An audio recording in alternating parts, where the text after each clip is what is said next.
Karimnagar parliament నియోజకవర్గ కార్యకర్తల సన్నాహక సమావేశాలు. సిరిసిల్ల డీసీసీ అధ్యక్షుడు ప్రభుత్వ విప్ వేములవాడ ఎమ్మెల్యే ఆది శ్రీనివాస్ అధ్యక్షతన వేములవాడ అసెంబ్లీ నియోజకవర్గ కాంగ్రెస్ నాయకులు కార్యకర్తల విస్తృత స్థాయి సమావేశం నిర్వహించారు. ఈ కార్యక్రమానికి ముఖ్య అతిథిగా మంత్రి పొన్నం ప్రభాకర్ రాగా ఇతర నాయకుల్లో చొప్పదండి ఎమ్మెల్యే మేడిపల్లి సత్యం, హుజురాబాద్ కాంగ్రెస్ ఇన్ఛార్జ్ ఒడితల ప్రణవ్, మాజీ ఎమ్మెల్యేలు కోడూరి సత్యనారాయణ, ఆరేపల్లి మోహన్, వెలిచాల రాజేందర్, జిల్లా కాంగ్రెస్ నేతలు, ఇతర ముఖ్య నేతలు, కార్యకర్తలు భారీ సంఖ్యలో సమావేశంలో పాల్గొన్నారు.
ఇక్కడ నుంచి ఓపికన్నా లేకుండా నమస్కారం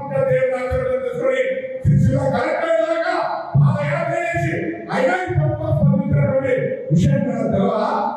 ఊళ్ళో మరి మాట చెప్పే అవసరం లేదా? అంతేకాయ్యా మీరు మాదే 30 గ్రామాలకు సంబంధించి ముఖ్యమంత్రి అత్తగారు అంతకు ముందు కాంగ్రెస్ అధికారులు